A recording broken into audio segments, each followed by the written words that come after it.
Raríssimas e raríssimos bom dia, René de Paula Júnior falando aqui no Radinho de Pilha, 21 de dezembro de 2021, mil perdões, ontem eu não consegui publicar por conta do Natal, eu estou hospedando parentes em casa, papai está aqui com a gente, ontem foi um dia um pouco atribulado, eu não consegui uma brecha para conseguir gravar, e eu acho que os próximos dias serão mais complicados ainda, então este vai ser o último episódio do Radinho antes do Natal. Logo depois do Natal eu volto a publicar o Radinho e talvez eu tenha que parar um pouco antes do Réveillon. Então este não é o último Radinho do ano. A gente precisa fazer um balanço, precisa de alguma maneira encerrar esse ano estranho. Mas eu acho que como a gente está às vésperas de uma celebração que acho que a semana passada eu comentei que é mais antiga que o cristianismo, quer dizer, quando você pensa nas Saturnálias romanas, em que as pessoas já celebravam com festins, esquecendo um pouco as diferenças sociais, esquecendo um pouco as convenções, tratando todos mais ou menos como iguais, de uma maneira de comunhão. Eu gosto da palavra comensal, porque significa sentar à mesma mesa, não é? Então eu acho que vale a pena a gente fazer um episódio em que eu agradeça, porque eu acho que ao longo desse ano eu ganhei um imenso presente que foi a companhia de vocês. A companhia, o apoio, as dicas, né, as conversas, os papos raríssimos. Então foram presentes diários ao longo de todo esse ano. Difícil para todos, desafiador, revelador de muitas coisas, mas eu só tenho a agradecer. E eu espero também que eu vou focar nos próximos dias justamente nessa congregação, nessa comunhão aqui que vai acontecer, que faz muito tempo que não acontece, né, com mil precauções, etc. Então eu espero que vocês consigam usufruir desse momento também com muita alegria. É interessante, quando eu penso nos presentes que eu recebi, eu também penso naquilo que eu tenho para dar. E eu estou cercado de gente que tem muita fé, o que para mim não é uma coisa muito simples de entender. Eu tenho algum defeito profundo de fábrica, em que é uma questão para mim bastante estrangeira, bastante difícil e é admirável, né? Eu acho bastante admirável a questão da fé, sobretudo porque acho que quando a gente se afasta, dá um passo para trás, né, e deixa de encarar isso como, sei lá, como um fato, como uma coisa, né, o ar que a gente respira, a gente começa a observar o que isso tem efetivamente de singular, de misterioso, de interessante. Então é interessante porque, puxa, se eu não sou uma pessoa de fé, se eu não tenho aqui nenhuma mensagem transcendente, nenhuma mensagem metafísica para dar, o que eu posso trazer para vocês? Bom, o primeiro presente de hoje, acho que são esses passarinhos ao fundo.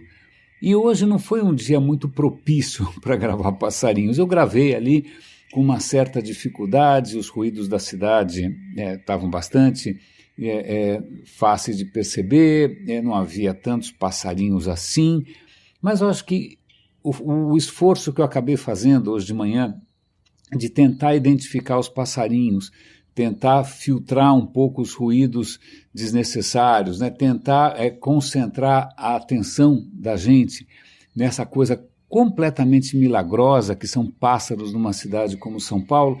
Eu acho que isso tem a ver um pouco, para mim, com aquilo que tem sido o Radinho ao longo desse tempo todo, né? Uma maneira de chamar a atenção para coisas que, de repente, o ruído, né? Toda vamos chamar de azáfama, vamos chamar de algaravia e demais preciosismos, toda essa confusão infernal, não só da cidade em que eu moro, mas da vida moderna, etc. E tal, acho que acaba tornando a gente menos sensível, menos atento a pequenas delicadezas, a pequenos milagres, né? Milagres da vida orgânica, milagres da sobrevivência, milagres da reinvenção. Então, eu acho que colocar essa trilha, que na verdade é uma trilha, né, como eu hei de dizer, filtrada, é uma depurada, de alguma maneira marinada, tem um pouco a ver com isso que acho que eu venho fazendo esse tempo todo, né? Abrir um pouco os nossos olhos, tentar distinguir no meio da confusão toda aquilo que realmente possa nos inspirar, sem perder, claro, né, sem photoshopar demais e sem fazer de conta que a gente está em Shangri-La, chamando a atenção para aquilo que a gente tem de mais caro e para aquilo que a gente pode perder. Então, acho que essa a trilha de hoje me faz pensar de uma maneira um pouco mais ampla no que a gente vem fazendo, e eu espero estar colaborando com o dia a dia de vocês. Tem uma outra questão curiosa, quando a gente pensa no que está prestes a acontecer nos próximos dias, que é justamente em torno de uma mesa farta, em torno da cozinha, do fogo, do preparo do alimento, as pessoas se congregando e finalmente contando histórias de novo. Essa é uma coisa tão antiga, né? Quando a gente pensa na palavra lar, a palavra lar, tão importante, né, ao longo desses últimos 2 anos, sobretudo, ela vem da palavra fogo, vem da palavra fogueira, né? Os romanos tinham dentro de casa um fogo permanente, o lare, que era inclusive o fogo que era sagrado, porque era um fogo dedicado também às divindades domésticas. Então daí que vem a palavra lareira, daí que vem a palavra lar, e tem não só essa questão de uma chama, mas também da questão de aonde você se congrega, aonde você compartilha, né, os frutos do trabalho, os frutos da natureza. Eu acho que de uma certa maneira, o radinho também, eu espero que tenha funcionado assim, né? Como mais ou menos ali, né, em algum momento do dia, você sentar em torno da mesma fogueira, virtual, claro, e simplesmente ouvir histórias, sabendo que você não está sozinho, né? Sabendo que são mais raríssimos em torno, que a gente de vez em quando consegue conversar mais. Então, eu acho que esse pequeno rito, essa pequena comunhão diária fez bem para mim e espero que de alguma maneira tenha enriquecido os dias de vocês. Então, para mim, o espírito natalino, embora para mim as demais referências, sejam as referências monoteístas ou sejam as referências pagãs, de você ter uma árvore enfeitada no meio da sala, para mim, eu acho que o mais importante é justamente isso, é aquilo que nos torna mais humanos, que é a comunhão, que é a questão familiar social, a questão das histórias, a questão da comensalidade, do compartilhamento, da abundância, né, e que realmente a gente conquistou ao longo do tempo. Tem histórias, claro, ao longo desses últimos dias, é claro que várias histórias me chamaram a atenção, mas eu vou me permitir aqui ser um pouco mais seletivo, né, e procurar aquelas que realmente se encaixam um pouco mais no episódio de hoje. Pode ser, talvez, uma reportagem que todos tenham visto no Fantástico, dizendo uma reportagem cujo título é 92%, 90%, 9 em cada 10 dos moradores de favela só se alimentaram por causa de doações. Num país que sempre foi considerado o país do futuro, o celeiro do mundo, um país onde os imigrantes, eu sei disso, minha mulher é filha de imigrantes italianos, os imigrantes ficavam malucos com a abundância que a gente tinha aqui de comida e de tudo, né? Um país da abundância, da exuberância. A gente tem hoje, por vários descaminhos e por vários acidentes de percurso, a gente tem hoje gente passando fome e que sobrevive, sobretudo, por conta da solidariedade de pessoas que, né, pensam um pouco além do seu próprio círculo, né, de pessoas, seja de que religião for, judaica, cristã, tanto faz, ou mesmo agnósticas ou ateias, que de repente resolvem compartilhar aquilo que tem, porque por mais que a gente, né, esqueça ou a gente não veja, a gente está cercado de uma situação bastante difícil. Fui falando isso é bastante surreal, mas eu nem sei como encaixar essa história, mas ela está justamente ao lado dessa história do G1 aqui. A Coreia do Norte, que provavelmente se considera um paraíso terrenal, né, já que estamos falando aqui de fome, já que estamos falando aqui de miséria, já que a gente está falando aqui de necessidade e também de desgovernos, a Coreia do Norte resolveu celebrar, quantos anos? Já nem sei mais, a morte, quantos anos faz? 10 anos do Kim Jong-il, que era um ditador completamente surreal, bizarro, né, coisa de filme, sei lá do Peter Sellers, uma figura completamente patética, mas que era venerado praticamente de maneira divina, né? Aliás, a dinastia toda, o que é muito engraçado, né? O comunismo que se propõe a ser a igualdade, né? Esquecer um pouco a questão religiosa. Na verdade, você tem uma família ali que é tratada como se fosse descendentes do Rei Sol, né? É uma questão muito, é como se fosse uma Versalhes vermelha, muito curioso, mas o que é o mais surreal aqui é que estão proibidas terminantemente quaisquer manifestações de felicidade por 11 dias. Então, existe um país onde não só você é infeliz por várias razões, né, mas caso você tenha descoberto alguma razão para se tornar um pouco mais alegre, esperançoso, você não pode demonstrar por 11 dias, tá bom? Logo passa e eles vão provavelmente poder manifestar de maneira bastante efusiva o seu apoio mas deixa para lá, a completa maluquice. Tem uma história interessante aqui que eu gostei de ver, mesmo que é interessante porque o autor desse texto, ele trabalhava no Facebook, curioso, acho que ele saiu de lá, mas aparentemente eles faziam parte de um esforço lá dentro. Como é que chama a unidade em que ele trabalhava? Puxa vida, acho que se chama, estou tentando procurar aqui no texto, ele trabalhava numa divisão ali que estava tentando manter a integridade do ambiente social do Facebook. Ele vai contar que a dificuldade que você tem quando você cria um ambiente digital, de mantê-lo minimamente saudável, que ele não seja abusado, que ele não seja sequestrado, né, por atores mal intencionados, para que ele continue sendo minimamente relevante, atraente e saudável, mesmo sendo Facebook, né? Então você percebe que pelo menos algumas pessoas no Facebook tentaram evitar o que acabou acontecendo. Mas o que eu gosto aqui está bastante claro no título: como salvar a mídia social tratando como se fosse uma cidade. E eu gosto bastante do tema de cidades, vocês sabem, eu estou sempre mencionando aqui não só a minha origem urbanoide, mas também o meu apreço por teóricos do assunto, seja Jane Jacobs, seja Lewis Mumford, né? Gente que prega o urbanismo como alguma coisa que dignifica a vida de todos.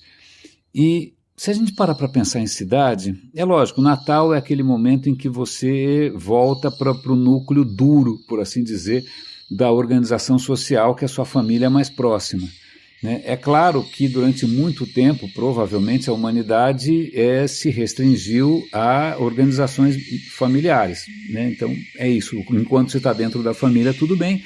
As outras famílias, veja bem, um pouco complicado, não precisa nem lembrar de Romeu e Julieta, mas antes mesmo disso, essa organização familiar, ela acaba se expandindo e a gente consegue sair um pouco dessa coisa de sangue, dessa coisa, né, de consanguínea, e a gente começa a criar organizações um pouco mais abertas, um pouco mais tolerantes, um pouco mais diversas. Quando você tem uma tribo, nem todo mundo é parente, né? Agora, quando as tribos começam a se, de alguma maneira, comunicar, negociar, fazer... E, aliás, vou fazer um parêntese, tem um artigo extremamente interessante de pesquisadores tentando entender como se formaram redes sociais físicas, redes sociais bastante físicas, no sul e no leste da África há 50 mil anos.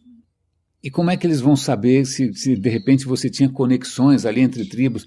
Sim, por uma questão que eu acho que é fundamental, que é pelas trocas, pelo comércio. Eles perceberam que havia uma troca de um tipo de artefato que são contas, como se fossem miçangas, contas feitas de ovo de avestruz.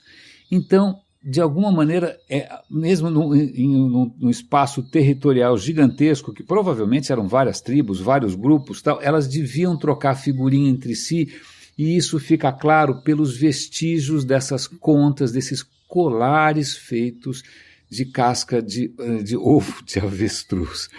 Então, veja que interessante, eu vivo chamando a atenção aqui para uma das maravilhas que foi a Idade do Bronze, né, quando a humanidade resolve, ok, você pode ser assírio, babilônio, hitita, egípcio, minoico, você pode ser seja lá o que for, mas vamos negociar, né? Eu quero o seu cobre, eu te dou meu lápis lazuli, e a gente faz bronze, e eu te vendo a minha espada, né? A Idade do Bronze teve aí um fluxo incrível de comércio e troca de ideias, mas isso não, né, vem de longa data. Então você tem aí já há muito tempo os seres humanos, e aí eu vou, acho que até conectar isso com o papo raríssimo com Edu Mancebo, que foi uma maneira maravilhosa de encerrar o ano, porque uma das hipóteses para justamente o triunfo da humanidade sobre as outras espécies, havia outras, né, acho que espécie é uma palavra um pouco forte, porque espécie pressupõe que você não consegue cruzar,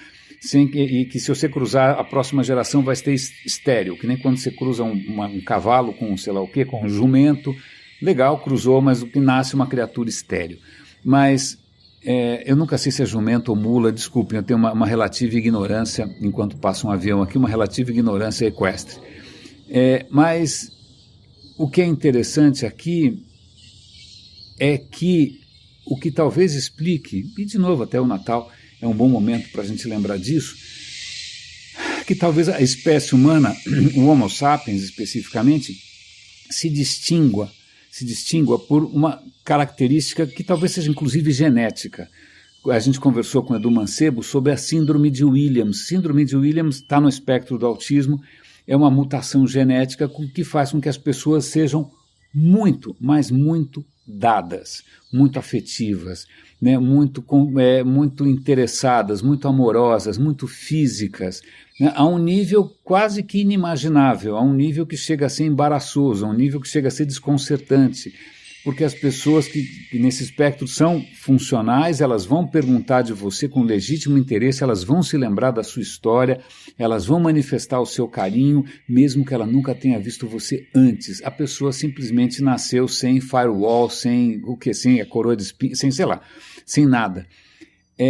Sim, é claro que isso é uma condição frágil, né? É difícil, você tem que de alguma maneira proteger essas pessoas porque elas nascem sem nenhum tipo de malícia ou de anticorpo, mas essa característica exacerbada na síndrome de Williams talvez tenha sido o que marcou a nossa espécie e tenha propiciado justamente isso, que a gente tenha conseguido ir um pouco além da família ou ir um pouco além da tribo e que a gente tenha abraçado outras culturas, né, outras tribos de outros lugares, outras etnias, outras culturas, e que a gente tenha com isso crescido como humanidade. Vamos voltar aqui para a questão da cidade, porque a cidade, que é uma invenção recente também, com todas as complexidades que isso traz, as primeiras cidades são insalubres, né, as primeiras cidades propiciam a propagação de doenças, de pestes, de pragas. Você tem uma questão de higiene que fica extremamente complicada, você tem a questão de segurança. Então, é uma invenção que traz consigo uma série de problemas inéditos que a gente não tinha, inclusive até que ponto você tem que pode confiar em alguém, até que ponto você desconfia, como é que você pune, se afinal a pessoa não é necessariamente um membro do seu clã. A cidade, essa invenção, ela foi uma invenção que nos reinventou, ela inventou uma outra maneira de você ser humano, né? Uma maneira mais aberta, uma maneira mais respirável, né? Sobretudo para quem, por N razões, pode ser diferente, pode precisar, de repente, de um modo de vida um pouco alternativo. Então as cidades foram uma invenção bastante tumultuada, mas extremamente interessante, e com o tempo a gente foi descobrindo como tornar uma cidade mais saudável, mais segura, mais limpa, mais aberta à diversidade, mais produtiva, mais justa. Estamos aprendendo ainda. Nenhuma cidade do mundo, mesmo que você vá para uma Singapura, que é praticamente uma ditadura numa cidade só, ou que você vá para, sei lá, fala aí, Paris, ou você vá para Londres, todas as contradições e tudo fica muito evidente, mas é um esforço que não para, né? A gente nunca desistiu das cidades, mesmo quando o Império Romano caiu, as cidades acabaram voltando de uma maneira ou de outra. E eu estou insistindo nessa questão das cidades para voltar para a questão do Facebook, porque esse antigo funcionário do Facebook está dizendo, olha, a gente criou depois de criar cidades, que é uma coisa completamente antinatural, não é natural a cidade, não só porque é feita de cimento, concreto, ou seja o que for, mas porque você está colocando junto pessoas que, em princípio, não teriam nenhuma razão maior para se tolerarem, mas você está colocando. A gente inventou isso há 10 mil anos, agora a gente inventou um outro tipo de cidade, um outro tipo de ambiente de convívio, um outro tipo de polis, usando a palavra grega. A gente criou as redes sociais, seja o Facebook, TikTok, Instagram, o que você quiser. E a questão essas plataformas, cada uma tem suas regras, cada um tem seu funcionamento. O que elas propiciam, o que emerge, né, nesse tipo de situação, nesse tipo de contexto. E o que ele está colocando é justamente isso, como é que você cria regras de jogo, como é que você desenha uma plataforma para trazer à tona o melhor de nós, para evitar que a gente se polarize. Bom, pelo visto ele não conseguiu. Para evitar que você não seja abusado, pelo visto ele não conseguiu. E aí eu vou, inclusive, agradecer um raríssimo que chamou a minha atenção para uma... Eu tinha separado já essa notícia para comentar com vocês, mas é que eu andava com um certo bode de falar do metaverso. Eu falei, tem gente melhor do que eu falando do metaverso, eu não tenho que falar do metaverso droga nenhuma. Mas eu tinha deixado isso lá atrás, mas ele me chamou a atenção, eu agradeço, e eu acho que vale a pena mencionar, porque afinal o metaverso é mais um outro ambiente completamente diferente, né, para os quais os nossos valores, os nossos sentidos, os nossos receios não estão preparados, e a gente tem que desenhar isso com algumas precauções. É uma reportagem muito interessante, dizendo aí, acho que 2 histórias de mulheres que foram participar de, sei lá, um piloto, ou algum test drive de alguma plataforma dessas de metaverso, e em 5 segundos a mulher estava sendo assediada, aparece algum personagem masculino nefasto que começa a passar a mão, que começa a querer agarrar, que começa a querer abusar. Ela falou, meu Deus do céu, eu estou aqui na frente de várias pessoas que eu conheço e estou sendo atacado, o que eu faço? E esse artigo menciona, eu lembro vagamente, de um recurso, que é o recurso que eles chamam de, acho que é she power, her power, eu não lembro, que é como se fosse, né, um superpoder que você poderia ter no metaverso, que a hora que você se sente ameaçado, você cria uma bolha, como se fosse um campo de força em volta de você, para que você não seja tocado, para que você não ouça nada. Você cria ali praticamente uma carapaça momentânea, simplesmente para proteger você de um assédio momentâneo. Veja só, né, você tendo que criar um recurso técnico, criar, né, alguma maluquice, alguma regra para fazer com que as pessoas se sintam minimamente protegidas de abuso, de comportamentos abusivos, que muitas vezes emergem também pelo anonimato ou por essa falsa autoconfiança que o digital sempre deu. Então, é muito interessante ver esse artigo, é um artigo curtinho, está aqui na Technology Review, em que ele tenta justamente dizer isso, que nós precisamos de um novo urbanismo. Isso me faz lembrar, isso é uma questão interessante, porque há muito tempo, quando eu digo muito tempo, eu digo décadas, eu venho batendo nessa mesma tecla, até meio sem conhecimento de causa, meio de orelhada, de que como é que a gente cria, né, um ambiente onde traga à tona o melhor de nós. Porque trazer à tona o pior de nós é fácil. O que eu não sabia naquele momento é que trazer à tona o pior de nós não só é fácil, mas dá muito dinheiro. Que foi uma opção que, né, notoriamente algumas plataformas abraçaram com muito entusiasmo, né, e é muito difícil hoje você conseguir reverter o estrago que foi feito. Então, já que a gente está falando aqui, né, da comunhão, daquilo que traz à tona o melhor de nós, da caridade, da empatia, da generosidade, da compreensão, né, da gente ir além das diferenças, ou mais ainda, a gente ir além das similitudes, né? Não quero conversar só com quem é igual a mim mesmo, não quero só, né, fazer o bem para quem tem o meu próprio sangue. Não, o que nos trouxe até aqui, aos trancos e barrancos, foi justamente quando a gente abraçou a diversidade maior. Eu acho isso bastante oportuno. O que mais que eu tenho para comentar com vocês aqui? Bom, tem uma questão, isso eu posso deixar para depois, tem uma historinha que acho que eu vou deixar para o Réveillon, tem uma história bastante interessante na BBC Brasil. A BBC Brasil está tentando trazer para a gente aqui a história do Peru. É engraçado porque Peru, acho que eles não, aliás eu li meio por cima, eu acho que eles não mencionam o nome Peru, porque afinal, se O peru, a ave peru, a gente chama aqui de peru, mas na língua inglesa é chamada de turkey, como se o peru viesse da Turquia. O peru não vem da Turquia, aliás, o peru não vem do Peru. O peru, originalmente, vem do México, né, ou do sul ali dos Estados Unidos. Várias etnias, vários povos originais americanos viviam comendo peru o dia inteiro. Porque é mais fácil pegar um peru do que pegar várias outras coisas, por exemplo, um bisão. Mas o que é interessante, se eu não me engano, ela não menciona isso, eu vou falar aqui de orelhada. Por que a gente chama peru de peru, eu não sei. Mas turkey, eu acho que vem do fato de que os perus que vinham do Novo Mundo, né, eles eram importados e eles acabavam indo parar na Turquia, e da Turquia eles eram exportados para o resto da Europa. Então a Turquia era um intermediário, acho que eram os primeiros otomanos, os primeiros turcos que começaram a vender a ave. Então eu acho que é isso, vou até dar uma validada.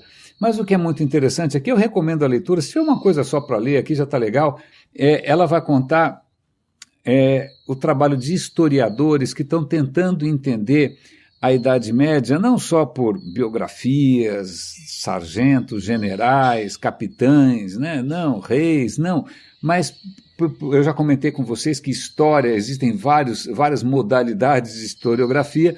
Uma delas é a partir da cultura material, de vestígios, né? Aqui eles estão justamente vendo o que as pessoas comiam numa ceia de Natal. Então eles estão comentando aqui, porque acho que está registrado isso, né? Como é que foi uma ceia na época do Ricardo II, na Inglaterra. Era uma ceia de um bispo, né? Ele era um bispo, ok. E ele resolveu fazer uma ceia modesta, só 100 pessoas foram convidadas, 97 pessoas, e o cardápio parecia um zoológico. Metade de uma vaca, 3 carneiros, 24 coelhos, um porco, metade de um javali, 7 leitões, 2 cisnes, 2 galinhas d'água, 4 patos reais, 20 narcejas, que eu não sei o que é, parece algum bicho gozado, 10 frangos capados e 3 marrecos, nenhum peru, certo? Certo. Então eles estão comentando aqui de como eram as festas medievais, você não usava ainda o garfo, né? Você não usava pratos individuais, as pessoas comiam com uma faca, eventualmente com uma colher quando fosse um molho, uma coisa líquida, mas o garfo ainda não era popular, né? Você tinha esses festins com uma quantidade gigantesca de animais, eles contam inclusive de uma tradição natalina que é a cabeça de javali em conserva.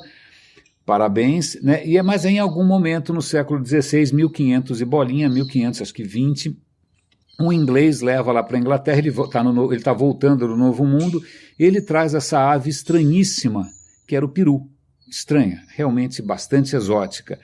Bom, em algumas décadas o peru começa a fazer muito sucesso entre a aristocracia, porque afinal era exótico, era diferente, era caro, e assim começa. Bom, aí a história vai longe, tá bom? Então, se vocês quiserem entender um pouco a história do peru, sobretudo de uma perspectiva inglesa, porque afinal a BBC é inglesa, acho que é por isso que eles não estão falando aqui da Turquia ou do próprio país Peru, eu achei curioso. Mas o que é legal disso é que, de novo, a gente entendendo a história humana, a história das nossas culturas, através de registros materiais, seja livros de receita, seja lá o que for, as notas fiscais, não sei o que os caras estão se baseando aqui, e tentando identificar de onde vem cada coisa, né? De onde vem cada iguaria. Eu achei isso bastante divertido. O que mais que tem de interessante aqui? Tem uma questão, já que a gente está falando de abundância, uma questão que sempre me colocou em contrapé, em absoluto contraponto com o pessoal da Singularity University. Vale lembrar que eu estudei na Singularity University, que eu trabalhei com eles, inclusive em vários projetos que eu os conheço pessoalmente mesmo, conheço o Peter Diamandis, conheço o Salim Ismail, Salim Ismail, que é esse discurso meio messiânico, meio completamente delirante da questão da abundância, como se a gente estivesse entrando numa era de abundância, quando a própria Califórnia está, né, imagina, seca, queimadas, incêndios, etc. e tal. Mas tem 2 histórias aqui mostrando como essa cegueira nossa, né, para o impacto daquilo que a gente faz, para o impacto do nosso progresso, por assim dizer, tem custado não só ao planeta, não só a todos nós, mas também às gerações futuras. Eu estava hoje falando com meu pai, que tem 90 anos, e falei, olha, eu me preocupo com os meus sobrinhos, né? Que mundo que eles vão né, ter que lidar, não tenho a menor ideia.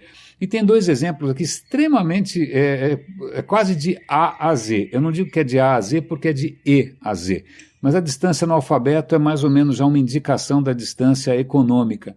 Vamos falar do Zimbábue, né? O Zimbábue hoje já tem milhões de pessoas sendo deslocadas simplesmente porque o lugar onde elas passaram gerações, passaram centenas de anos, né, cuidando das suas fazendas, cuidando das suas colheitas, cuidando dos seus animais, a terra simplesmente secou. E a questão é para onde você vai. Né, vamos todos. Tem aqui um testemunho justamente de alguém que mora numa certa região do Zimbábue, mais um avião passando agora, mais uma região do Zimbábue especialmente afetada pela seca. Ele falou: olha, eu tenho, sei lá, uma propriedade numa região do Zimbábue que é um pouco mais úmida, mas eu não sei como é que se eu vou ser bem recebido lá. Eu tenho medo que em pouco tempo a gente tenha violência. E a expectativa é que nessa região do sul da África, até 2050, que eu vou estar mais do que morto já, mas vocês vão estar circulando por aí, você vai ter 80 milhões de africanos tendo que se deslocar simplesmente porque não conseguem mais sobreviver. Aí você fala, ok, é um país pobre, mas aí eu vou dar um salto de Z para E, para El Paso. El Paso fica no Texas, certo? Texas, aquela cultura autoconfiante, né? Don't mess with Texas, a abundância, o petróleo, a riqueza, Austin, South by Southwest, Houston, we have a problem. El Paso, we have a problem. A questão é que El Paso era uma cidade que se considerava a prova de secas. Por quê? Ela foi construída numa região, digamos, muito pouco favorável, não só em termos de temperatura, mas de acesso à água, mas com a engenharia, com a inventividade, com a inovação, etc. e tal, eles foram construindo o que eles julgavam ser um esqueminha lá para garantir que El Paso nunca passasse perrengue, nunca passasse necessidade. Pois bem, então, categoria hashtag só que não, categoria hashtag deu ruim. El Paso, os reservatórios estão com 5% da capacidade, fazendas inteiras estão completamente áridas, porque você não consegue mais ter água, você tem que arrancar a água do subsolo, e nem todo lugar tem um subsolo, tem acesso a algum aquífero, e é lógico, em algum momento a água dos aquíferos vai terminar. Então vejam que, mas né, quando a gente fala de fome na África, parece uma questão eterna, parece uma questão insolúvel e perene, parece que a culpa é dos próprios africanos. Mas quando a gente percebe que, veja bem, né, mesmo os países que andavam aí de cabeça erguida, nariz empinado, o dedo no nariz dos outros, também estão de quatro por conta disso que vai afetar todo mundo e vai afetar, obviamente, de maneira desigual. Porque El Paso ainda talvez possa contar com algum auxílio do governo Biden, ou seja o que for, mas isso não necessariamente vai acontecer em outras regiões do mundo. Pois bem, então, várias questões aqui para a gente lembrar daquilo que nos une, né? Em alguns momentos a própria desgraça, em alguns momentos é a solidariedade, mas acho que eu vou encerrar o radinho de hoje, deixando de presente com vocês o que, aliás, eu comprei de presente para mim, tá bom? Que interessante, eu tenho uma especial fascinação pelo sol. Pelo sol. Não que eu goste de tomar sol, não, mais ou menos. É pelo fato da gente ter o absoluto privilégio, né, que é uma questão delicadíssima, muita sorte, da gente estar numa distância muito favorável de um sol relativamente estável, né, que ele está fazendo todo o trabalho duro. Ele está gerando energia de graça o tempo todo, e aqui na Terra o que acabou acontecendo é que a matéria descobriu, energia grátis, né? O cara está mandando energia para cá o tempo todo, luz, que beleza, eu vou usar isso para me organizar, né? Deu uma banana para a entropia, deu uma banana para a desordem do universo, e falou, está entrando energia de graça aqui, né, sem nenhum tipo de ônus, eu vou dar um jeito de me organizar. E é isso que vem acontecendo há bilhões de anos.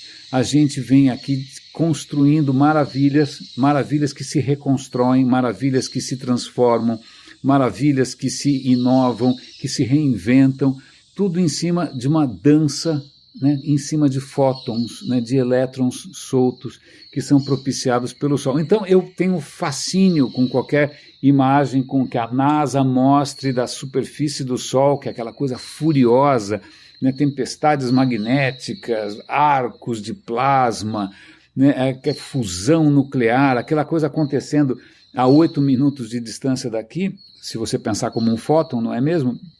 Mas o que é muito interessante é que um fotógrafo chamado Andrew McCarthy, ele tem lá um equipamento, não é que ele tem um telescópio no Atacama, né? Ele é um astrônomo amador. Ele resolveu, com o equipamento que ele tinha, tirar fotos atrás de fotos, atrás de fotos, atrás de fotos do Sol. E aí ele liberou agora uma imagem que ele compôs, provavelmente usando muito Photoshop, composta de 150 mil fotos. Ele tirou 150 mil fotos diferentes do Sol ao longo de um tempão. Juntou tudo isso numa imagem só, chamada Fogo e Fusão. A imagem tem 300 megas e é linda.